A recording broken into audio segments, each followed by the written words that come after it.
Hello dear students, आज मैं आपके सामने लेकर आया हूं प्रैक्टिकल फिजिकल केमिस्ट्री का पार्ट 4।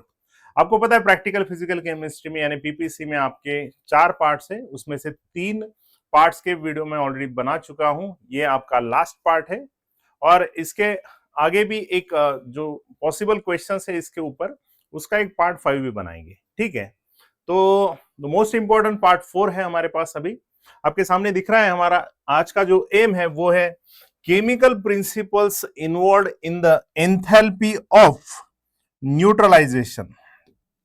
आज हमें सीखना है कि जो भी न्यूट्रलाइजेशन प्रोसेस जो होता है उसमें एसिड बेस के बीच में जो न्यूट्रलाइजेशन प्रोसेस है, सॉल्ट फॉर्मेशन जो प्रोसेस होता है, उस वक्त कितनी एनर्जी का चेंज होता है, एंथैल्पी ऑफ न्यूट्रलाइजेशन हम सीखेंगे। मेजरली तो हमारे पास स्ट्रॉन्ग एसिड और स्ट्रॉन्ग बेस के न्यूट्रलाइजेशन के बारे में ही हमें देखना है, बट उसके साथ साथ थोड़े जो क्वेश्चन बनते हैं वीक एसिड स्ट्रॉन्ग बेस या वीक बेस स्ट्रॉन्ग एसिड और वीक एसिड वीक बेस के बारे में भी बात करेंगे इसमें। तो शुरू करते हैं। सबसे पहले हम सबसे पहले क्या करेंगे, हम थोड़ा पहले रिएक्शन तो होते हैं एसिड बेस के, मतलब टाइट्रेशन होते हैं, तो उस वक्त हमारे पास इंडिकेटर्स वगैरह होते हैं, तो उन इंडिकेटर की थ्योरी के बारे में हम सबसे पहले सीखेंगे ताकि आप लोगों को बाकी के भी आंसर उसके आ जाए, क्योंकि पॉसिबिलिटी है कि इंडिकेटर्स के बारे में भी कुछ सवाल किए जाए। ओके, क्योंकि एनसीईआरटी के प्रैक्टिकल के पार्ट्स में ये सब चीजें दी गई है। ठीक है, तो मे बी आप पहली बार ये कुछ चीजें सुनोगे, बट होपफुली आपको समझ में आ जाएगा।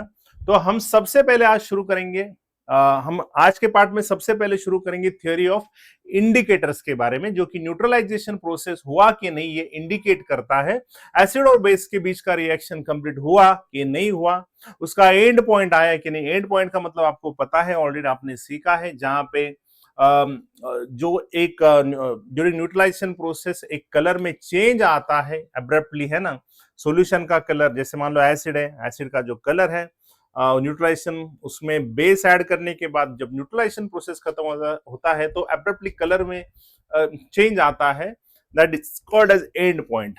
और उसी तरीके से इक्विवेलेंस पॉइंट भी होता है, but equivalence point is with respect to their chemistry, that is milli equivalent of acid reacts with milli equivalent of base।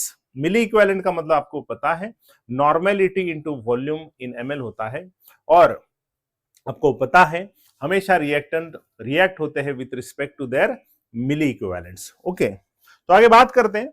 हमारे पास इंडिकेटर की ना 2 थियरीज है। सबसे पहले हमारे पास है ओस्टवाल्ड थियरी और उसके बाद है हमारे पास क्विनोनॉइड थियरी। इनके बारे में भी नाम आप लोगों ने सुने हैं। ओस्टवाल्ड का नाम तो बहुत फेमस है, हम आयोनिक इक्विलिब्रियम में ऑलरेडी सीखते हैं ओस्टवाल्ड डाइल्यूशन लॉ।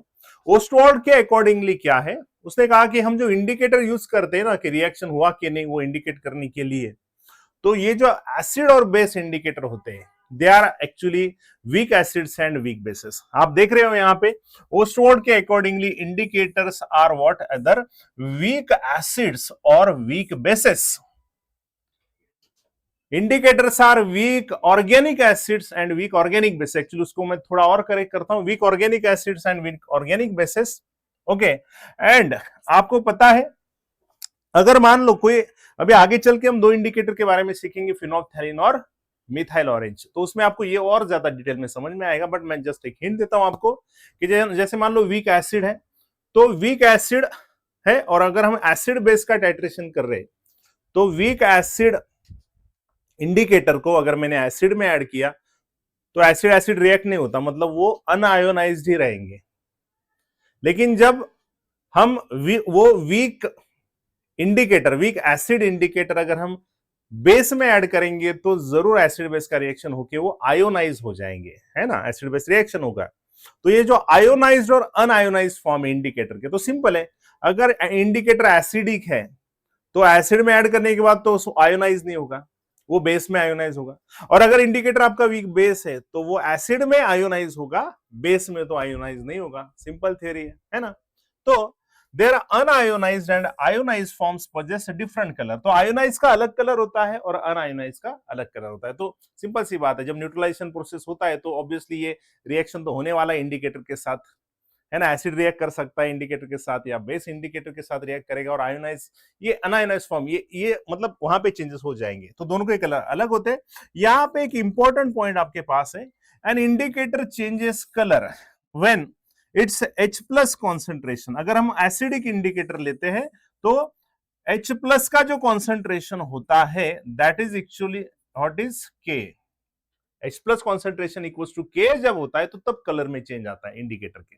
ओके, और K क्या है यहां पे, Ka क्या है, तो ये है उस इंडिकेटर का डिसोसिएशन कांस्टेंट, क्योंकि वो क्या है, एक वीक एसिड अगर है, अगर वीक बेस है तो OH minus equals to Kb आएगा, सिंपल सी बात है, ये एसिड इंडिकेटर की बात कर रहे हैं। So that is indicator is 50% dissociated. जब इंडिकेटर उस सॉल्यूशन में, उस जो भी एसिड या बेस में आप ऐड कर रहे हो, वो जब 50% डिसोसिएट हो जाता है ना, तो तब जाके आपको कलर में चेंज दिखाई देता है, ठीक है। उसी तरीके से अगर क्विनोनॉइड थ्योरी की बात करते तो उन्होंने कहा है कि indicators are aromatic organic compounds which can exist in two tautomeric forms, है ना, ये मे भी आप पहली बार सुन रहे हो कि क्विनोनॉइड थ्योरी ने क्या कहा है। आपने एक सुना है बेंजीनॉइड और एक दूसरा होता है क्विनोनॉइड, बेंजीनॉइड सिस्टम एंड क्विनोनॉइड सिस्टम।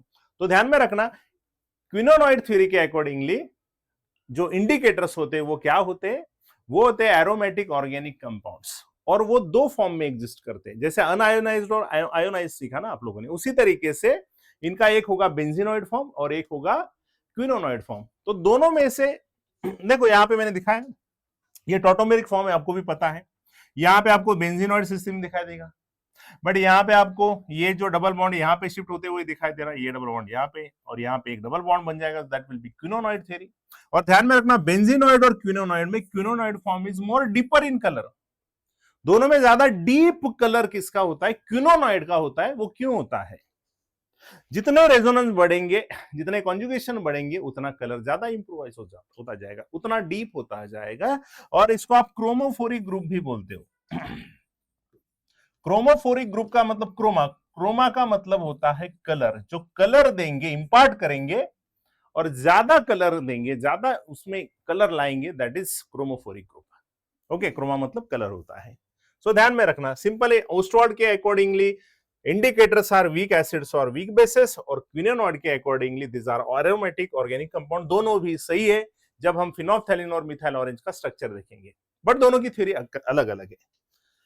देखो यहां पे आपके सामने फिनोल्फथैलीन के बारे में, फिनोल्फथैलीन का स्ट्रक्चर दिया है, और यहां पे दिया है मिथाइल ऑरेंज का स्ट्रक्चर आपके लिए अभी पता नहीं, उसके ऊपर क्वेश्चन तो बनने के चांसेस कम है स्ट्रक्चर के बारे में, बट देख लीजिए हमारे पास यहाँ पे देखो फिनोल्फथैलीन है, और ये आपको फिनॉल दिख रहा है ना, यहाँ पे दो फिनॉल ग्रुप है, एक 5 मेंबर्ड रिंग है, लैक्टोन बोलते हैं जिसको हम, यहाँ पे एक बेंजीन है ना। तो यहाँ पे सिंपल सी बात है, ये वीक एसिड है, दिखाई दे रहा है, फिनोल्फथैलीन फेमस इंडिकेटर है ना, तो ये फिनॉल है, मतलब ये एक वीक एसिडिक इंडिकेटर। तो हम इसको जनरली क्या लिखेंगे, जनरलाइजेशन करेंगे, इसका इतना बड़ा स्ट्रक्चर नहीं लिखेंगे, ये एसिडिक H प्लस उसका वीक एसिड का, और ये पीएच यानी फिनोल्फथैलीन हैविंग हाइड्रोजन, एसिडिक हाइड्रोजन यानी HPH। ओके, उसी तरीके से मिथाइल ऑरेंज की बात करेंगे तो मिथाइल ऑरेंज देखो, ये एक phenolphthalein is a weak acid indicator and methyl orange is a weak base indicator. ठीक है, यहां पे हमने एक्चुअली बेस में ऐड करने के बाद वाला स्ट्रक्चर दिया है, ठीक है, बट एक्चुअली वो SO3H होता है, जब बेस में ऐड करोगे तो SO3H वाला जो हाइड्रोजन है वो ले लेंगे, और यहाँ पे SO3 माइनस Na प्लस बनेगा। ठीक है, इसका मैंने आयोनाइज फॉर्म दिखा है यहाँ पे, ठीक है, पर ध्यान में रखना, जब ये अनआयोनाइज्ड होगा और आयोनाइज्ड होगा तो इसके अलग अलग कलर होंगे। ओके, ये तो कहना था दो थ्योरी का, है ना। तो हम मिथाइल ऑरेंज को जनरली कैसे रिप्रेजेंट करेंगे, MEOH, ME फॉर मिथाइल या मिथाइल ऑरेंज बोल सकते हो, और एक बेसिक इंडिकेटर है मतलब MEOH। तो HPH for phenolphthalein indicator and MEOH for methyl orange. तो this is weak acid indicator and this is weak base indicator. Okay, आगे बात करते हैं, और यहाँ पे आप देख सकते हो this is benzenoid system, right, ये अभी बेंजीनॉइड सिस्टम है। ये जब ब्रेक होगा ना, जैसे मान लो कोई हाइड्रोजन ले लेगा ना यहाँ से, जब कोई हाइड्रोजन ले लेगा यहाँ से, तो हाइड्रोजन लेने के बाद यहाँ पे निगेटिव चार्ज बनेगा ना, तो निगेटिव चार्ज बनने के बाद ये बॉन्ड यहाँ पे शिफ्ट हो जाएगा, ये वाला जो आप लोगों का बॉन्ड है यहाँ पे शिफ्ट हो जाएगा और ये वाला बॉन्ड यहाँ पे शिफ्ट हो जाएगा और इस तरीके से ये रिंग ब्रेक हो जाएगा। मतलब ये अनआयोनाइज से क्या हो जाएगा, आयोनाइज। बस बट कब होगा, ये वीक एसिड है तो एसिड में तो आयोनाइज नहीं होगा, मतलब बेस में ऐड करने के बाद ही आयोनाइज होगा। ये रिंग टूट जाएगा तो अनआयोनाइज का आयोनाइज्ड हो जाएगा, सिंपल सी बात है। इसी तरीके से यहाँ पे भी है, इस तरह इसमें भी ये वाला जो बॉन्ड है यहाँ पे शिफ्ट हो जाता है, ये यहाँ पे चला जाता है, या आप ले सकते हो यहाँ पे, ये यहाँ पे चला जाएगा, है ना। ये होता रहेगा, मतलब अनआयोनाइज से आयोनाइज, आयोनाइज से अनआयोनाइज, ये चलते रहता है, इक्विलिब्रियम होता है। ओके, दोनों भी जगह पे। तो सिंपल सी बात है, ये बेंजीनॉइड का अभी क्यूनोनॉइड हो जाएगा, है ना। ये बॉन्ड शिफ्ट हो जाएगा ना, या आप यहाँ पे भी ले सकते हो। देखो ना, ये बॉन्ड यहाँ पे शिफ्ट होने के बाद ये बॉन्ड यहाँ पे आया, ये बॉन्ड यहाँ पे चला गया, तो इधर आपका डबल बॉन्ड आ जाएगा, इधर भी आपका डबल बॉन्ड आ जाएगा, है ना। ये यहाँ का डबल बॉन्ड यहाँ पे आ जाएगा, तो ये कौन सा सिस्टम बन गया, दिस इज क्विनोनॉइड। तो Ostwald theory and quinonoid theory दोनों भी यहाँ पे सपोर्ट करते हैं उस एसिड और बेस इंडिकेटर के बारे में, सिंपल सी बात है। तो मुझे बताओ, ये इंडिकेटर अगर एसिडिक है तो एसिड में ऐड करने के बाद इसका आयोनाइजेशन नहीं होगा, बट बेस में ऐड करने के बाद होगा। ये बेसिक है तो बेस में ऐड करने के बाद नहीं होगा आयोनाइजेशन, एसिड में ऐड करने के बाद आयोनाइजेशन होगा। ठीक है, आगे बढ़ते। So indicator as a weak acid, हमने जो फिनोल्फथालीन की जो हम बात कर रहे हैं, तो यहां पे देखिए HPH यानी फिनोल्फथालीन इंडिकेटर, ये कलरलेस कब रहेगा, इन एसिड रहेगा, सही है ना। बट जब हम बेस में ऐड करेंगे तो ये आयोनाइज हो जाएगा। तो एसिड में इसका कलर नहीं होगा, कलरलेस होगा, और जब ये बेस में आएगा तो दैट इज पिंक, यानी अल्कली में ऐड करेंगे तो पिंक कलर, और एसिड में ऐड करेंगे तो कलरलेस, है ना। अब ये आयोनाइज, अनआयोनाइज से आयोनाइज बन जाएगा। और हमने अभी सीखा है कि when H plus equals to K होता है ना, when H plus equals to K होता है तो वहां पे कलर में चेंज दिखाई देता है उस इंडिकेटर के, यानी 50% indicator dissociates, when 50% indicator dissociates, got it। अभी बात करते हैं आगे चल के। अभी देखिए, एक सिंपल सी बात है, हमें यहाँ पे ना, ये एक वीक एसिड है तो इसका इक्विलिब्रियम कांस्टेंट K आएगा ना। So what is K equals to, so K equals to आएगा concentration of product, that is H plus into pH minus upon HPH। तो ये सेम सिचुएशन बन रहा है बफर जैसा। बफर में भी एक एसिडिक पार्ट होता है, एक बेसिक पार्ट होता है, वैसे यहाँ पे भी एक एसिडिक पार्ट है और बेसिक पार्ट। देखो HPH है और pH माइनस है, वीक एसिड और उसका कॉन्जुगेट बेस H प्लस देने के बाद बफर, याद आया ना, weak acid plus it's conjugate base, buffer system. तो यहाँ पे जब आप फॉर्मूला कैलकुलेट करोगे ना, एट दैट टाइम देखिए ना, जब H plus equal to K कब होगा, देखो यहाँ पे भी आप सोच सकते हो, जब pH माइनस और HPH क्या है, सेम है। और सेम कब रहेंगे, जब 50% डिसोसिएशन हो जाएगा HPH का, सिंपल सी बात है। तो इसको अगर हमने फॉर्मूला में कन्वर्ट किया, so then pK is equal to what, pK is, है ना, sorry, pH will be equal to what, pK plus log of conjugate base यानी pH minus upon weak acid, यानी बफर का फॉर्मूला आ गया ना यहाँ पे। तो जब दोनों सेम होंगे तो then pH will be equals to pK, that is H plus equals to K, and then that indicator shows abrupt color change। okay, simple सी बात है। सो नाउ इसको अगर थोड़ा आगे लेके जाते हैं, हमने सीखा है कि बफर का रेंज कब अच्छा होता है, when pH equals to pK plus 1 और -1। मिथाइल ऑरेंज के केस में वैसे देखो ना, यहीं पे अगर हम थोड़ा अगला वाला भी कर लेते हैं, देखो यहाँ पे अभी Kb आएगा ना मिथाइल ऑरेंज के केस में, तो Kb is equals to concentration of Me plus into concentration of OH minus upon concentration of MeOH। तो ये भी तो बफर हो गया ना अभी, है ना, weak base and its conjugate, sorry, and its conjugate acid, simple सी बात है। यानी now POH will be what, POH will be equals to pKb plus log of concentration of conjugate, sorry, Me plus upon MeOH, weak base and conjugate acid, got it। तो simple सी बात है, POH equal to PKb जब आएगा, यानी OH minus equal to Kb जब आएगा, तो अब्रप्टली कलर चेंज करेगा, that is when 50% dissociation of that indicator takes place. तो आपको ये सारे क्वेश्चन में भी आ सकते हैं। अभी बात में देखो, क्या क्वेश्चन बनेगा पता नहीं, बट हम करने की कोशिश करते हैं। कुछ अलग अलग क्वेश्चन है, हम देखते हैं आज करते हैं उसको, ठीक है।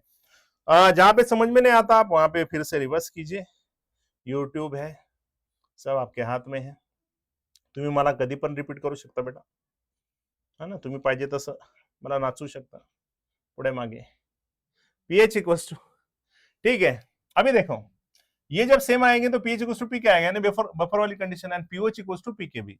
सो the good range of indicator, indicator अच्छा काम कब करता है, वो कलर चेंज शो करेगा ना, जिससे हमें पता चलता है रिएक्शन हुआ, मतलब हुआ कि नहीं हुआ, एंड पॉइंट आया कि नहीं। तो good range of indicator is when, फिर से वही pH equals to pK plus 1 या -1, और आगे चल के गुड रेंज जो होगा आप लोगों का basic buffer, sorry basic indicator का, तो गुड रेंज होगा उसका when pOH equals to pKb plus -1। ये पढ़ते हुए आपको ऐसे लग रहा होगा कि हम थोड़ा बफर के बारे में ही सीख रहे हैं ना, लगेगा थोड़ा, बट पहली बार आपने सीखा है कि यार इंडिकेटर मतलब वही बफर का ही फॉर्मूला आ रहा है उसमें, है ना, पीएच कैलकुलेट कर सकते हैं इंडिकेटर का। ओके, तो ध्यान में रखना, एसिड में कौन सा कलर मिलता है, बेस में कौन सा कलर मिलता है, उसके बाद कौन से पीएच रेंज में इंडिकेटर कलर चेंज शो करता है। ये जिसका जब कलर चेंज होगा तो ऑब्वियसली पीएच में पता नहीं ना, मैं पीएच क्या होगा, है ना, पीएच इक्वल्स टू पीके हो सकता है, pH equals to pK plus -1 हो सकता है। उसी तरीके से कौन से पीएच रेंज में ये कलर शो करेंगे, ये अपना काम करेंगे अच्छे से, उसके अलग अलग रेंज होते हैं। हर इंडिकेटर के लिए ये पीएच का रेंज अलग अलग है कि उस पीएच रेंज में कलर शो करते।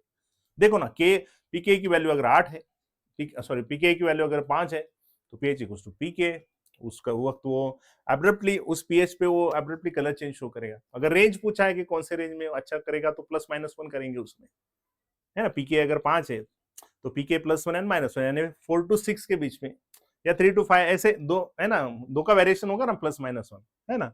आगे बढ़ते, तो ये हमारे पास इंडिकेटर्स हैं कुछ, और उनकी पीएच रेंज है, और वो एसिड में कौन सा कलर शो करते हैं, बेस में कौन सा कलर शो करते हैं। ये तो आपको थोड़ा रटना ही पड़ेगा, इसके ये वाला पार्ट और इसके आगे वाला पार्ट, ठीक है। पीएच ट्रांजिशन रेंजेस, है ना, जब कलर चेंज होता है ट्रांजिशन होगा, और colours of some common indicators, ठीक है। सबसे पहले हमारे पास इन, देखो अभी इंडिकेटर तो बहुत सारे हैं, बहुत सारे इंडिकेटर है, बट मैक्सिमम मैंने देखा है कि फिनोल्फथालीन और मिथाइल ऑरेंज ये ज्यादातर पूछते हैं इसके बारे में। तो एटलीस्ट वो दो आप अच्छे से कर लो, बाकी के भी करना ही है, मतलब मैं बताता हूं आपको। मैंने थोड़ा क्या किया, उसको थोड़ा सीक्वेंस में लिखा है। जैसे पहले हमारे पास मिथाइल ऑरेंज है, उसके बाद मिथाइल रेड इंडिकेटर है, उसके बाद ब्रोमो थाइमोल ब्लू नाम का इंडिकेटर है, फिनोल्फथालीन है, और थाइमोफ्थैलिन है। ये 5 इंडिकेटर है हमारे पास। तो ये कब कौन से पीएच रेंज में कलर शो करेंगे, अच्छा, तो methyl orange shows colour in 3.1 to 4.5। जब न्यूट्रलाइजेशन होगा, जब ये इंडिकेटर उसका कलर चेंज शो करेगा एंड पॉइंट पे, तो इसका जनरली पीएच रेंज क्या होगा, 3.1 to 4.5, यानी इंडिकेटर के उस पीएच का रेंज होगा, उसमें वो कलर चेंज शो करेगा। सो मिथाइल ऑरेंज के लिए 3.1 to 4.5, यानी 3 to 4.5 आप ध्यान में रख सकते हो। मिथाइल रेड 4.5 याद रख लो, कोई दिक्कत नहीं, बट 4.2 to 6.3, है ना, 4.2 to 6.3। Bromothymol blue pH range है इसका 6 to 75, जिसमें कलर चेंज शो करेगा, 6 to 7.5। फिनोल्फथैलीन 8 to 9.8, 8 to 10। तो at least methyl orange 3 to 4.5, 3 to 4.5, फिनोल्फथैलीन 8 to 10, ऐसे भी कर ले तो भी चलता है। इस पीएच रेंज में अच्छे कलर शो करेंगे। थाइमोफ्थैलिन 9.3 to 10.5, ये हाईएस्ट पीएच रेंज में, इसका हाईएस्ट पीएच होता है जब न्यूट्रलाइजेशन प्रोसेस खत्म होता है इसका, इसके मतलब ये ऐड करेंगे, न्यूट्रलाइजेशन प्रोसेस खत्म होगा तो ये इस पीएच रेंज, मतलब ये इसका पीएच रेंज हो सकता है, इसके दौरान उसका, इसके इन बिटवीन इसका पीएच हो सकता है इंडिकेटर का, है ना। तो methyl orange 3 to 4.5, methyl red 4 to 6.5, 3 to 4.5, 4 to 6.5, bromothymol blue 6 to 7.5, है ना, 1.5 इधर 4 to 6.5, है ना, 3 to 4.5, 4 to 6.5, 6 to 7.5, 8 to 10, 9 to 9.3 to 10.5, या 9.5 to 10.5, ये भी ध्यान में रख सकते हो। अगर हम मिथाइल ऑरेंज को एसिड में ऐड करते तो उसका कलर होगा पिंक रेड, और जब न्यूट्रलाइजेशन प्रोसेस खत्म हो जाएगा, ऊपर से मान लो हम बेस ऐड कर रहे हैं, तो बेस ऐड होने के बाद जब बेस उसके साथ रिएक्ट करेगा ना, न्यूट्रलाइजेशन प्रोसेस खत्म हो जाएगा, बेस एसिड को न्यूट्रलाइज कर देगा और उसके बाद इंडिकेटर के साथ रिएक्ट करेगा। और जब इंडिकेटर के साथ रिएक्ट करेगा, इसका मतलब एसिड बेस का रिएक्शन ऑलरेडी हो चुका है ना, अभी वो इंडिकेटर को परेशान करेगा, इंडिकेटर के साथ रिएक्शन करेगा और वो कलर चेंज शो करेगा येलो, और इंडिकेटर आयोनाइज का अनआयोनाइज, अनआयोनाइज का आयोनाइज, इस तरीके से चेंज हो जाएगा और आपका जो कलर है वो pink red to yellow. So इसका कलर ट्रांजिशन है pink red to yellow. Okay, methyl red acid में ऐड करोगे तो नाम में ही रेड है, रेड, रेड टू येलो, देखो दोनों का भी सेम है, pink red to yellow, red to yellow. Bromothymol blue, blue है ब्रोमोथाइमोल ब्लू, तो कलर इन बेस होगा उसका ब्लू, और एसिड में ऐड करोगे तो ऑरेंज। फिनोल्फथैलीन एसिडिक इंडिकेटर है, एसिडिक इंडिकेटर है तो एसिड में कलर चेंज नहीं दिखाता है, कलरलेस है, और जब बेस में आएगा तो पिंक, और थाइमोप्थैलिन भी कलरलेस टू ब्लू है। Okay, so pink red to yellow, red to yellow, उसके बाद orange to blue, colourless to pink and colourless to blue, है ना। तो इसको याद ही करना है, याद कर लेना इसको। चलो आगे बात करते हैं indicators in acid base titration. अभी हमारे पास एसिड बेस के टाइट्रेशन रिएक्शन है ना। अभी हम देखते हैं किस तरीके से टाइट्रेशन करना है, ठीक है। मैं आपको एग्जांपल बता दूंगा कैसे होता है। ओके, सबसे पहले हम सीखेंगे, इधर मैंने लिखा है टाइट्रेशन कौन सा है, और इधर मैंने लिखा है कि आप कौन सा इंडिकेटर यूज कर सकते हो। तो जब भी स्ट्रॉन्ग एसिड और स्ट्रॉन्ग बेस का आप क्या कर रहे हो, न्यूट्रलाइजेशन सीख रहे हो, तो आप कौन सा इंडिकेटर उसमें यूज कर सकते हो। तो मिथाइल ऑरेंज है, फिनोल्फथैलीन है, थाइमोप्थैलीन है, ब्रोमोथाइमोल ब्लू है। मिथाइल ऑरेंज यानी मिथाइल रेड छोड़ के बाकी सब आप यूज कर सकते हो। कब? जब strong acid versus strong base का कर रहे हो। When you will do strong acid versus weak base titration, या weak base versus strong acid, बोलो क्या फर्क पड़ता है? Strong acid versus weak base या weak base versus strong acid, क्या फर्क पड़ता है?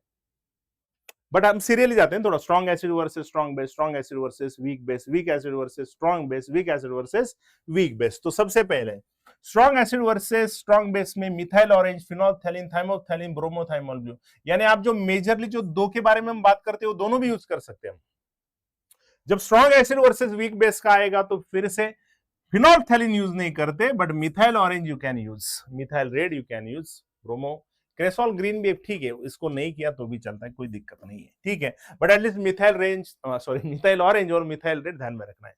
Week acid versus strong base में यू कैन यूज फिनोल्फथैलीन, यानी मेजरली ये भी ध्यान में रखा तो भी चलता है। देखो मैं थोड़ा आपको और क्लियर करवा देता हूं, बाकी के छोड़ दो, मेजरली जो मिथाइल ऑरेंज और फिनोल्फथैलीन उसके बारे में तो याद कर लेते हैं।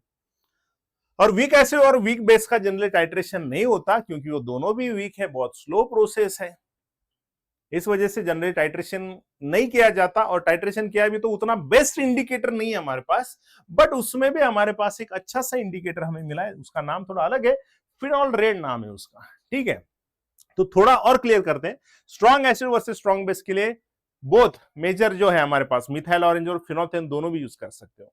Strong acid versus weak base में methyl orange, weak acid versus strong base में फिनोल्फथैलीन, और लास्ट में फिनॉल है, ठीक है। इसके बारे में तो पूछेंगे नहीं आपसे, ठीक है, एटलीस्ट दो याद कर लिया आप लोगों ने। आगे बढ़ते हैं, अभी कुछ क्वेश्चन करते हैं इसके ऊपर। मुझे पता नहीं, बट मैं थोड़ा क्वेश्चन में थोड़ा अलग लेवल पे गया हूं, देखते पूछते हैं कि नहीं, बट ठीक है, अभी पता ही नहीं कुछ, तो क्या बोल सकते हैं ना क्वेश्चन के बारे में। क्वेश्चन आपके पास है, the pK of phenolphthalein is,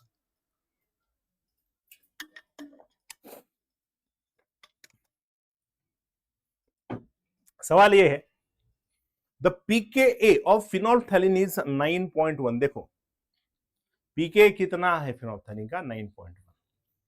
over what range, what pH range does this indicator change from 95% HIN, मतलब इंडिकेटर विथ हाइड्रोजन, मतलब HPH, to 95% ion minus form, मतलब पीएच माइनस फॉर्म, है ना। मतलब इसको हम ऐसे कंपेयर कर सकते हैं, HIN है ना, हम इसको ऐसे लिख सकते हैं, जैसे हमने HPH लिखा था ना, उसी तरीके से हम इसको सिमिलर कर लेंगे HIN के साथ, और IN माइनस को हम सिमिलर कर लेंगे PH माइनस के साथ, ठीक है।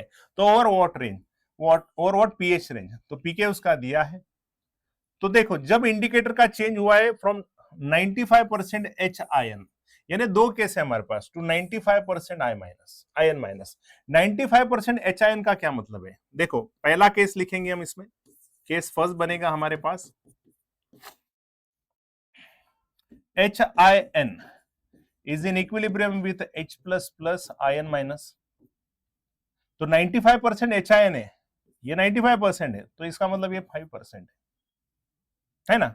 सो हमारे पास जो फॉर्मूला है pH equals to pK plus log of conjugate base upon weak acid, सही है। So what is that, 9.1 plus log of ion minus कितना है हमारे पास 5/95, ठीक है ना। तो अराउंड देखिए ये कितना आ जाएगा 9.1 प्लस लॉग 5/95 कैसे करेंगे, देखो थोड़ा हमें पता है, ये तो हो जाएगा आपका 0.0 यानी 500/95, मतलब अराउंड 5 आ जाएगा 0.05। तो लॉग 0.05 कैसे करते हैं सॉल्व, आपको भी पता है ना। इसको मान लो मुझे अलग से सॉल्व करना है लॉग 0.05, तो मैं इसको लिखूंगा log 5 माइनस log 5 इंटू 10⁻², यानी ये बन जाएगा log 5 minus 2 into log 10, that is log 5 is 0.7 minus 3, so that is minus 2.3। Got it. बस यहाँ पे आप वैल्यू डाल दो and you will get the answer, ठीक है। आप कैलकुलेट कर लेना इसको। उसी तरीके से केस 2 बनेगा आप लोगों का। केस 2 में अभी 95% एच आई एन, देखो ना अभी क्या है, H I N is in equilibrium with H plus plus ion minus. तो अभी हमारे पास 95% आयन माइनस है, यानी इसका मतलब ये भी सिर्फ क्या है 5% है। अभी पीएच इक्वल्स टू सेम करेंगे पीके प्लस लॉग ऑफ, बट अभी कौन सा वैल्यू लेंगे 95/5। तो ये केस सेकंड और केस फर्स्ट, तो वो आपका आ जाएगा पीएच का रेंज इंडिकेटर का उस वक्त जब 95% एच आई एन है और जब 5% एच आई एन है। ओके, होपफुली आपको ये क्वेश्चन समझ में आया होगा। आगे बात करते हैं। The pK of phenolphthalein is 9.1. What is the ratio of non-ionized form to the ionized form of the indicator at pH 8? Indicator का pH 8 है। फिर से आते हैं pH equals to pK plus log of concentration of conjugate base, यानी ionised form, या इसको आप ऐसे भी लिख सकते हो ionised form upon non ionised form, है ना। अभी लेक्चर देख रहे हो तो आप समझ जाओगे, ionised form upon non ionised form, है ना, ion minus upon H ion. PH 8 है, पीके 9.1 है, plus log of ionised form upon non ionised form. अभी सिंपल सी बात है, आपको बट पूछा क्या है, रेशियो पूछा है नॉन आयोनाइज्ड तो आयोनाइज्ड, मतलब इसको आपको रिवर्स करना है, ठीक है।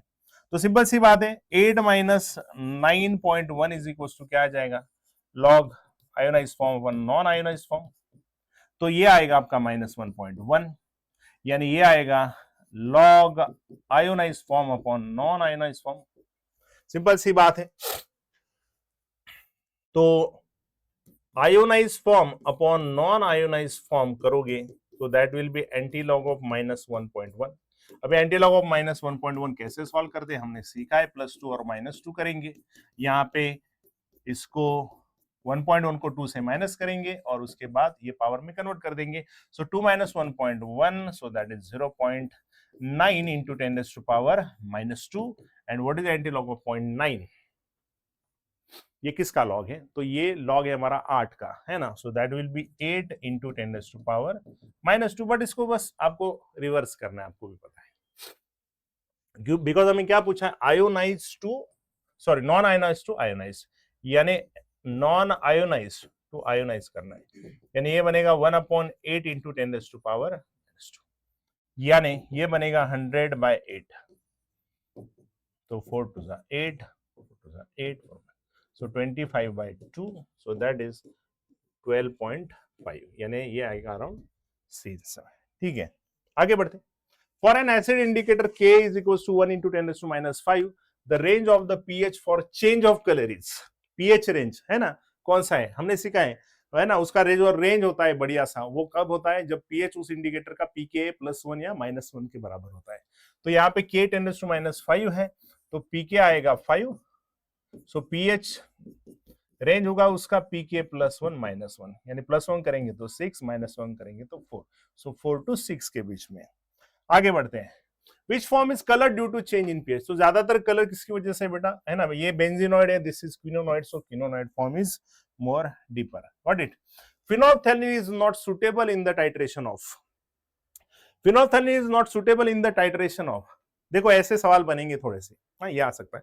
phenolphthalein अच्छा इंडिकेटर किसके केस में नहीं है, तो phenolphthalein हमने सीखा था, देखो strong acid versus strong base में यूज करते हैं मिथाइल ऑरेंज और phenolphthalein, strong acid weak base में मिथाइल ऑरेंज, और वीक एसिड स्ट्रॉन्ग बेस में phenolphthalein, है ना। तो आप यहां पे देख सकते हो आपके पास स्ट्रॉन्ग वीक एसिड और स्ट्रॉन्ग बेस के बीच में है ना phenolphthalein, और स्ट्रॉन्ग एसिड स्ट्रॉन्ग बेस के केस में यहाँ पे कोई भी स्ट्रॉन्ग एसिड स्ट्रॉन्ग बेस आपको दिखाई नहीं दे रहा है, और week acid versus strong base के लिए यूज होता है, बट यहाँ पे सारे स्ट्रॉन्ग एसिड है, तो यहां से एक में भी इसका इस्तेमाल नहीं होगा। होपफुली आपको समझ में आया।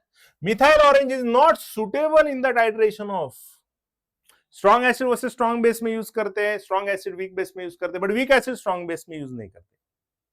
Week acid strong base weak acid, so इसमें यूज नहीं करते। Got it. आगे बढ़ते हैं। pKb of an indicator is 5 at the equivalence point. अच्छा, इक्विवेलेंस पॉइंट मतलब क्या? Equivalence point at equivalence point, equivalence point का क्या मतलब है? आपने जो एसिड लिया है और आप मान लो एसिड लिया और आपने बेस लिया है, तो इसके जितने मिली इक्विवेलेंट है उसी के इतने मिली इक्विवेलेंट जब रिएक्ट होते हैं, so then it is known as equivalence point. यानी normality into volume of this is equals to normality into volume of this. Anyway, molarity use करेंगे तो molarity into volume into N factor use करेंगे, है ना, simple सी बात है।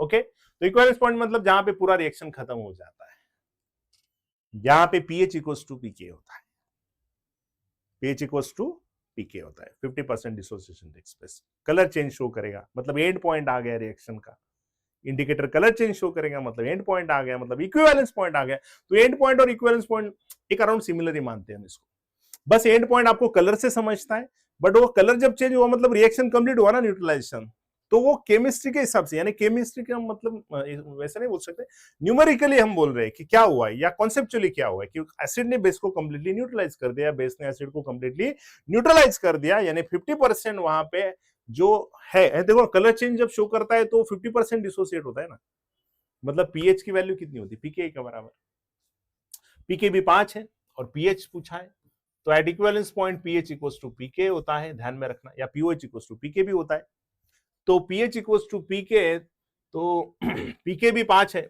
मतलब पीके 9 होगा, यानी pH will be equals to 9। देखो पीके भी दिया है ना, पीके भी दिया है, पीके निकालेंगे 14 माइनस, कौन सा रिलेशन यूज करेंगे आपको भी पता है, pK plus pK b equals to 14, वहां से पीके निकलेगा, सिंपल सी बात है। Okay, consider following observations of different indicators in different pH, indicator colour in, और पूछा है, सब दिया उन्होंने, इंडिकेटर दिया, एसिड में कौन सा कलर, बेस में कौन सा कलर, सिलेक्ट करेक्ट ऑब्जर्वेशंस। अभी हमने सीखा था, है ना, फिनोल्फथैलीन क्या है, कलरलेस टू पिंक, एसिड में कलरलेस, मतलब ये वाला सही है, पिंक टू कलरलेस नहीं है ना, एसिड में कलरलेस। मिथाइल ऑरेंज बेसिक है ना, एसिड में रेड, है ना, एसिड में रेड और बेसिक में येलो, हो गया ना, ये येलो टू रेड दिया है ना, हमारे पास रेड टू येलो है ना, यानी 3, यानी 2 and 3 इसका, ये this is the answer. Okay, आगे बढ़ते हैं। ठीक है, ये वाला क्वेश्चन तो नहीं करने की जरूरत है।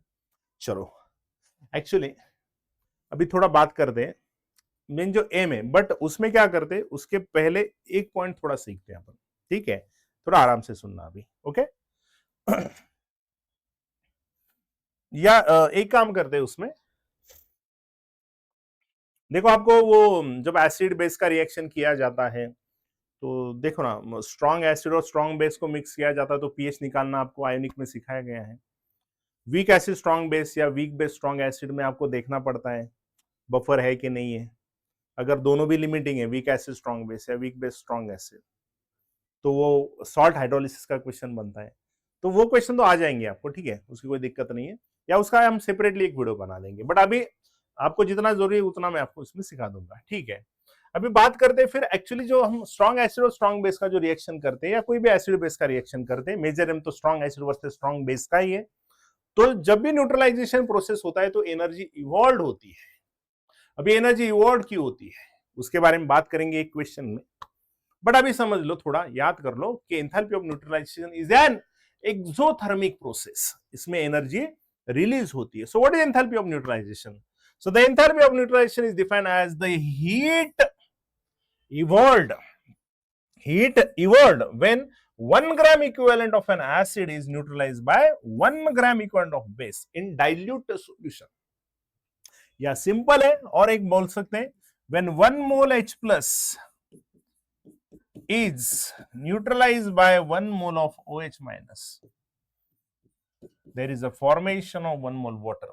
आपको पता है ना न्यूट्रलाइजेशन प्रोसेस का जनरल फॉर्म क्या है, H प्लस प्लस OH, क्योंकि एक्चुअली होता क्या है न्यूट्रलाइजेशन प्रोसेस में, ये तो होता है, जैसे बात करते हैं देखो HCl प्लस NaOH, तो यहां से बनेगा NaCl प्लस H2, बट आपको पता है ना ये स्ट्रॉन्ग है, तो स्ट्रॉन्ग है तो एक्चुअली ऐसे होगा H प्लस Cl माइनस, ये भी स्ट्रॉन्ग है तो ये होगा Na plus plus OH minus, ये भी Na plus Cl minus, but ये तो वीक इलेक्ट्रोलाइट है ना, तो आयंस कैंसिल हो गए दोनों साइड के, तो क्या बचा H plus plus OH minus भी वेस्ट हो। तो एक मोल H प्लस को एक मोल OH माइनस जब न्यूट्रलाइज करता है तो तब जो एनर्जी इवॉल्व होती है that is enthalpy of neutralisation. आपने थर्मोडायनेमिक्स में भी सीखा है ये वाला पॉइंट, ठीक है। आगे बात करते हैं, अभी हम एंथैल्पी देखो, जो पहला लेक्चर था हमारा प्रैक्टिकल फिजिकल केमिस्ट्री का, जिसमें हमने बात की थी enthalpy of solution of copper sulphate, वो जाके आपको देखना है, उसमें आपको वाटर इक्विवेलेंट या जो भी कैसे निकालते हैं वो सारी चीजें इसमें बताई गई, हमने एंथैल्पी कैलकुलेट भी की है। आपको पता है ना मोस्ट ऑफ द प्रोसेस कब करते हैं, एट कांस्टेंट प्रेशर करते हैं, delta U equals to Q भी होता है, delta H equals to Q P होता है, और हम मोस्ट ऑफ द प्रोसेस कब करते हैं, एट कांस्टेंट प्रेशर करते हैं, इस वजह से हमारे पास डेल्टा H टर्म का यूज किया गया था, एंथैल्पी का यूज किया गया था टर्म, है ना।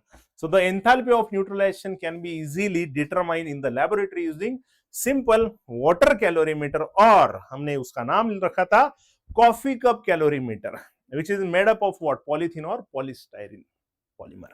व्हाट इट सिंपल है, एक पॉलीस्टाइरीन कप ले लो, पॉलीथीन का कप ले लो, यहां पे दिख रहे हो आप, यहां पे रिएक्शन होगा, ब्लू कलर में आपको दिखाई दे रहा है, रिएक्शन होगा यहां पे, है ना, दिस इज रिएक्शन मिक्सचर, ठीक है। इंसुलेटेड कप होगा, हीट बाहर नहीं जानी चाहिए, 2-3 कप और उसके अंदर डाल देंगे, है ना, बाहर हीट नहीं जानी चाहिए। स्टरर होगा इसके अंदर, और थर्मामीटर, यानी हम रिएक्शन कर रहे हैं इसके अंदर, रिएक्शन को स्टर कर रहे हैं स्टरर से, अंदर थर्मामीटर भी है जो कि टेम्परेचर को मेजर करेगा, हमारे पास बिफोर रिएक्शन टेम्परेचर होगा एंड आफ्टर रिएक्शन टेम्परेचर होगा, तो एनर्जी इवॉल्व हो रही है, एनर्जी बाहर आएगी रिएक्शन से, तो इसको गर्म करेगी उस मिक्सचर को, गॉट इट। तो हमें T1 पता होगा, T2 पता होगा, वाटर इक्विवेलेंट पता होगा, जो फिजिक्स में भी आपको सिखाया गया है ना, ठीक है। The enthalpy of neutralization can be easily determined in the laboratory using simple water calorimeter, और we can say coffee cup calorimeter, ठीक है। बस कुछ नहीं है, सिंपल बाउल लेना है, कुछ नहीं है, बाकी कुछ नहीं है, सिंपल कप लेना है ना, कॉफी कप लेना है, पॉलीथीन का पॉलीस्टाइरीन का, उसमें रिएक्शन करना है, उसके अंदर स्टरर भी होगा, उसके अंदर थर्मामीटर भी होगा, थर्मामीटर से टेम्परेचर मेजर करेंगे और कंटिन्यूअसली स्टरिंग करते रहेंगे, शेक करते रहेंगे उसको, है ना, रिएक्शन होगा, एसिड बेस मिक्स करेंगे, रिएक्शन होगा, एनर्जी इवॉल्व होगी, टेम्परेचर का चेंज मिलेगा, स्पेसिफिक हीट पता होगी वाटर की, है ना, पता होगा ना, सब कुछ तो पता होगा, उसके अंदर मास दिया जाएगा, कितना है, हमने कितना लिया है, एसिड कितना लिया, बेस कितना लिया, और बाद में by the formula Q that is delta T, QP that is N into CP into delta T, या हमारे पास Q इज इक्वल टू, आप देख रहे हो MS डेल्टा T वाला फॉर्मूला तो है हमारे पास, वो यूज करेंगे, हमने ऑलरेडी पहले लेक्चर में इसकी बात की है, इसलिए मैं यहाँ पे और नहीं पढ़ाऊंगा उसके बारे में, ठीक है। तो क्या करते हैं, अभी समझो, मुझे एंथैल्पी ऑफ न्यूट्रलाइजेशन निकालनी है, किसकी, फॉर एग्जाम्पल मैं लेता हूं 100 ml 0.2 molar HCl, it is neutralised with, उसको न्यूट्रलाइज करने के लिए मैंने क्या लिया है, 100 ml का ही 0.2 मोलर का NaO, इसलिए इन द कैलोरीमीटर। अभी इनिशियल टेम्परेचर एसिड का भी और बेस का भी हम लेते हैं T1, क्योंकि वो सेम टेम्परेचर पे होंगे ना। Okay, temperature after neutralisation T2, so what is change in the temperature, delta T. what is water equivalent, W ग्राम कुछ तो गिवन होगा water equivalent. Okay, water equivalent of calorimeter. Water equivalent के बारे में तो आपको ऑलरेडी अच्छे से पता है ना। कैलोरीमीटर, कैलोरीमीटर का कितना मास है, उसके हीट कैपेसिटी जो है ना, कैलोरीमीटर की जो हीट कैपेसिटी है, उतनी हीट कैपेसिटी कितने ग्राम वाटर की है, that is water equivalent. Calorimeter की जो हीट कैपेसिटी होगी, जो भी आप ले रहे हो, जितना ले रहे हो, उतनी हीट कैपेसिटी कितने अमाउंट ऑफ वाटर की, दैट इज वाटर इक्विवेलेंट। मतलब ये आपको ज्यादा पता है मुझसे। So water equivalent of calorimeter is W gram given. Mass of mix solution, मैंने 100 ml और 100 ml मिक्स करा, तो मान लो 200 ग्राम है, सिंपल सी बात है, 200 ग्राम मैंने ले लिया डेंसिटी के हिसाब से, जो भी 1 ग्राम कंसीडर करके, ठीक है। Now we can calculate heat release Q is equal to, आपको क्या करना पड़ता है, ये आप लोगों ने ऑलरेडी फॉर्मूला सीखा है, वाटर इक्विवेलेंट प्लस m, जो मास आप लिक्विड का ले रहे हो that is the mass, total mass, into specific heat of water into delta T। So specific heat of water is आपको पता है 4.18 या 4.2 जूल या 1 कैलोरी, है ना। Enthalpy change for 100 ml and 0.2 molar HCl is what, water equivalent पर total mass हमने कितना लिया, 200 लिया, 100 ml प्लस 100 ml 200 ml, उसको 200 ग्राम लिया हमने, into 4.2 into T2 minus T1. So by this formula you can calculate enthalpy change during the neutralization process. या मैंने HCl ही क्यों लिया, तो सिंपल सी बात, दोनों भी लिमिटिंग थे ना, दोनों भी इक्वल है ना, तो जो लिमिटिंग होगा उसके हिसाब से ये आएगा। ओके, तो सिंपल सी बात है। So wait, sorry, water equivalent plus 200 into 4.2 into T2 minus T1। या आप सिंपली ये फॉर्मूला ध्यान में रख लो, छोड़ दो, आप ये भी फॉर्मूला ध्यान में रख ले आप लोगों ने, तो इसका फॉर्मूला का इस्तेमाल करके आपको सारी वैल्यूज दी जाएगी और आप इजीली कैलकुलेशन कर सकते हो। ठीक है, चलो आगे बात करते हैं। अभी the enthalpy change delta H for neutralisation of 1 molar HCl by caustic potash in dilute solution is. अच्छा, अभी थोड़ा थर्मोडायनेमिक्स में अगर जाएंगे तो हमने सीखा है, हमने क्या सीखा है कि जब 1 मोल H plus from strong acid plus OH minus from strong base are neutralize or reacts, then water formation takes place, और उस वक्त कितनी एंथैल्पी का चेंज होता है, so that is minus 13.7, है ना, ये कैलोरी में होगा, और we can say it is minus 57.2, जो भी आता है ना, ये जूल में होगा, इतनी एनर्जी रिलीज होगी, आपको पता है ना। ये हमने थर्मोडायनेमिक्स में ऑलरेडी सीखा है, और आपको पता है हम स्ट्रॉन्ग एसिड और स्ट्रॉन्ग बेस को ही रेफरेंस लेते हैं, क्योंकि स्ट्रॉन्ग एसिड और स्ट्रॉन्ग बेस का जब न्यूट्रलाइजेशन होता है तभी maximum amount of heat release होती है, क्योंकि दोनों का भी डिसोसिएशन फास्ट होगा और वो फास्ट रिएक्ट होंगे, फास्टली H प्लस और OH माइनस वाटर बनाएंगे, यानी वाटर फॉर्मेशन जितना ज्यादा, जितना जल्दी, उतना अमाउंट ऑफ हीट रिलीज ज्यादा होगी। इसलिए स्ट्रॉन्ग नेचर वाले कंपाउंड अगर लोगे तो ज्यादातर हीट रिलीज होती है, ज्यादा मतलब ज्यादा अमाउंट में होगी बाकी के कंपैरिजन में। Week acid strong base, weak base strong acid, weak base weak acid, तो वीक एसिड वीक बेस में बहुत कम हीट रिलीज होती है, आपको भी पता है। उसमें हमने पूरा बेसिक सीखा है क्यों रिलीज होती है, क्या होती है, बट ठीक है, बात करेंगे यहाँ पे। ओके, तो आगे बात करते हैं।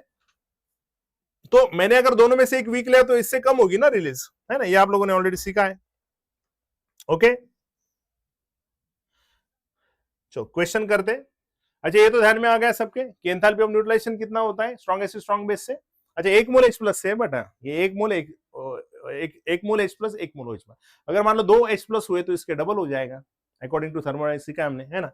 ये आएगा आपका माइनस 13.7, याद कर लो, नहीं अगर याद है, माइनस 13.7 किलो कैलोरी, सॉरी, और माइनस 57.2 किलो जूल में।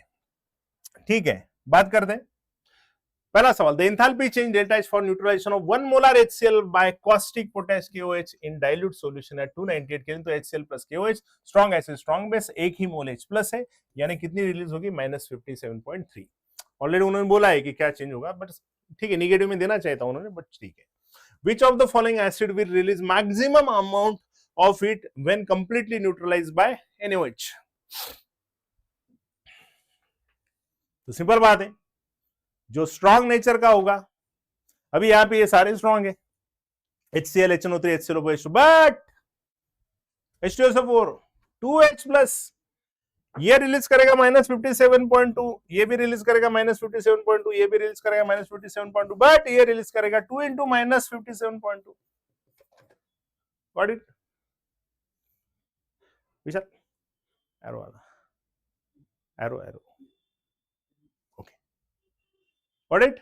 अगला वाला सवाल, the heat of neutralisation of any strong acid and strong base is always constant, that is -57.3। ठीक है, हमने 2 लिखा था, बट चलता है इधर उधर, -57.3 किलो जूल, बिकॉज ये कांस्टेंट क्यों है, इसका रीजन क्या है? क्या रिएक्शन एक्सोथर्मिक इस वजह से? नहीं, ऐसे कुछ नहीं, बहुत सारी रिएक्शन एक्सोथर्मिक होती है ना, वो तो reason. 1 mole H2 form from H plus and OH minus, वो तो होता ही है न्यूट्रलाइजेशन प्रोसेस में। H2 and salt are form, ये तो होता ही है न्यूट्रलाइजेशन प्रोसेस है ना।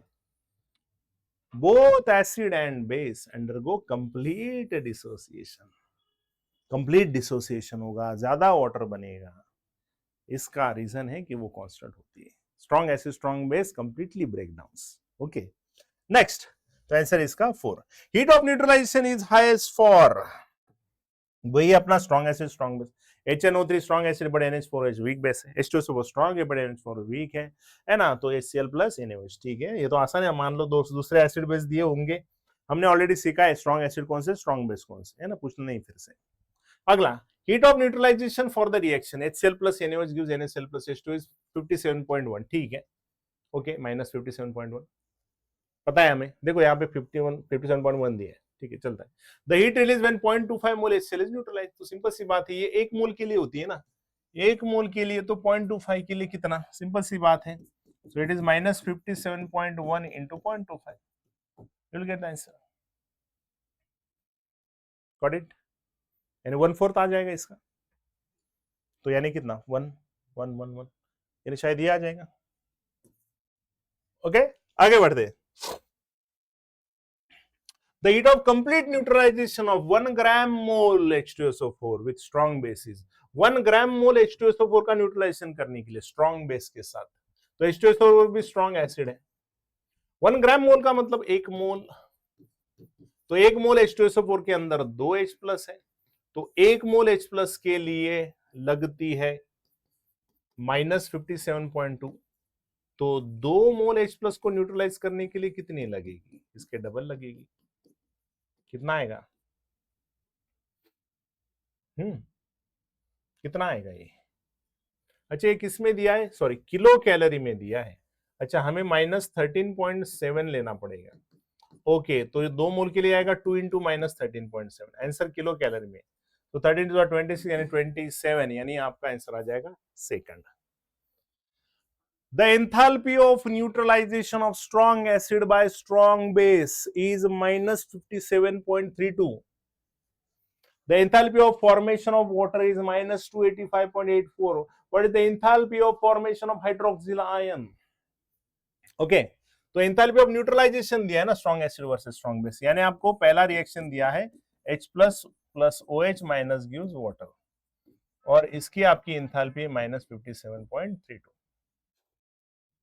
Okay, enthalpy of formation of H2 दिया है, यानी डेल्टा H नॉट फॉर्मेशन बोलो of water, it is also given -285.84। तो इस रिएक्शन से हम क्या निकाल सकते हैं, enthalpy of formation of OH minus निकाल सकते हैं। तो आपको पता है एंथैल्पी ऑफ रिएक्शन, अगर हमारे पास फॉर्मेशन का डेटा है तो हम क्या करते हैं, enthalpy of formation of products minus enthalpy of formation of reactants. तो फॉर्मेशन देखो, एंथैल्पी ऑफ रिएक्शन है हमारे पास कितनी है, -57.32 is equal to enthalpy of formation of product, मतलब वाटर गिवन है माइनस 285.84 माइनस, देखो H प्लस का तो एंथैल्पी ऑफ फॉर्मेशन नहीं होगा, H प्लस है ना, वो कहाँ तैयार होता है, वो तो बनता है किसी से, मतलब कोई ब्रेक होगा तो बनता है ना, ओरिजिनल थोड़ी बनता है, मतलब ओरिजिनली वो बना किससे नहीं ना, ऐसे जैसे H2, जैसे हम H2 का बोलते हैं ना, H2 नेचुरली अवेलेबल है, वैसे H प्लस है, अकेला है, वो किससे बना है ना, यानी उसके एंथैल्पी ऑफ फॉर्मेशन 0, प्लस हमें किसके एंथैल्पी ऑफ फॉर्मेशन निकालनी है, हमें निकालनी है OH माइनस की, so you can calculate and tell me the answer. Okay, देखिए क्या आएगा, ये तो इधर जाके प्लस हो जाएगा, प्लस हो जाएगा, बट ये माइनस रहेगा, मतलब आने वाला आंसर माइनस में रहेगा, एक तो 1 या 2 दोनों में से, ठीक है। 50 ml of 0.5 molar oxalic acid is needed to neutralize 25 ml of NaOH solution. The amount of NaOH in 50 ml of given NaOH solution is, oxalic acid को न्यूट्रलाइज करना है बाय NaOH। ऑक्सैलिक एसिड के बारे में आपको पता है, तो इसको न्यूट्रलाइज करने के लिए 2 मोल NaOH लगेंगे, तो ये बन जाएगा CONA ट्वाइस प्लस 2H2। उनका कहना है कि कितना अमाउंट लगेगा NaOH का, है ना, ओके, इस 50 ml सॉल्यूशन में ऑक्सैलिक एसिड के, जिसमें हमने 25 और 25 ml उसको लगता है न्यूट्रलाइजेशन के लिए, सही है। सो हमारे पास फॉर्मूला आएगा milli equivalent of oxalic acid is equals to milli equivalent of NaOH। हमने सीखा है अभी न्यूट्रलाइजेशन के वक्त मिली इक्विवेलेंट सेम रहते हैं, तो ये आएगा आप लोगों का N1, बट मोलैरिटी गिवन है, तो हम लिखेंगे N1 V1 की जगह पे M1 V1 into N factor. देखो जब हम मिली इक्विवेलेंट लेते हैं ना, तो ये मोल से कुछ लेना देना नहीं होता, सही है। देखो आपको अगर बोला गया है कि 1 मोल H प्लस को न्यूट्रलाइज करने के लिए कितनी एनर्जी रिलीज होगी, तो -57.2, 2 मोल H प्लस को न्यूट्रलाइज करने के लिए उससे डबल, बट मैंने बोला कि 1 ग्राम इक्विवेलेंट, तो उसके लिए भी भले उसका एन फैक्टर कितना भी होने दो, मतलब H2SO4 है, लेकिन मैंने बोला H2SO4 का 1 मिली इक्विवेलेंट रिएक्ट किया है, तो तब भी -57.2 ही होगी, ध्यान में रखना, ठीक है। तो मोल आने के बाद फर्क पड़ता है, इक्विवेलेंट आने के बाद फर्क नहीं पड़ता, okay. So M1 V1 into n factor, उसी तरीके से M2 V2 into n factor, तो इसका एन फैक्टर 1 है, इसका ऑक्सैलिक एसिड का n factor 2H plus, M1 दिया है, M1 दिया है आप लोगों को, this is 2, this is M2 पता नहीं है, V2 दिया है आपको 25 ml, एन फैक्टर इसका 1 है, यहां से हम निकाल लेंगे M2, और M2 इज इक्वल टू आएगा मोल अपॉन वॉल्यूम, यानी weight upon molar mass of NaOH into volume, volume in ml पर 1000 लेंगे, और यहां से आपका वेट आ जाएगा, सारी वैल्यू पुट करो, you'll get the answer। आगे बात करते हैं, what is the enthalpy of ionization of acetic acid if enthalpy of neutralization of acetic acid by NaOH is -50.6, the enthalpy of neutralization of strong acid and strong base is -55.9 दिया है, अभी 57 की जगह भी -55.9 दिया। देखो आपको याद है थर्मोडायनेमिक्स में हमने सीखा है enthalpy of neutralisation is equals to होता है माइनस, ठीक है, हम क्या करते हैं यहाँ पे, अभी इस ऑप्शन के हिसाब से तो नहीं चलते, बट ठीक है, हम यहाँ पे क्या करते हैं, हम यहाँ पे लेते हैं -57.2 फॉर एग्जांपल, ठीक है। तो enthalpy of neutralisation is equal to होता है -57.2 प्लस एंथैल्पी ऑफ आयोनाइजेशन या डिसोसिएशन। देखो हमने रिएक्शन किसके बीच में किया है, एसिटिक एसिड और NaOH के बीच में किया है, तो एक वीक है और एक स्ट्रॉन्ग है, तो आपको भी पता है कि वीक एसिड और स्ट्रॉन्ग बेस के केस में उतनी एनर्जी तो रिलीज नहीं होगी, क्योंकि कुछ एनर्जी किसको लग जाती है, वीक एसिड को ब्रेक करने में लग जाती है ना। स्ट्रॉन्ग एसिड स्ट्रॉन्ग बेस के केस में तो दोनों भी स्ट्रॉन्ग होते हैं, तो कंप्लीटली टूट जाते हैं, बट दोनों में से अगर कोई एक वीक होता है तो उस वीक को थोड़ा थोड़ा तोड़ने के लिए एनर्जी इस्तेमाल होती है, तो उतनी एनर्जी रिलीज नहीं होती, कुछ एनर्जी एब्जॉर्ब होती है उस कंपाउंड को ब्रेक करने के लिए, है ना।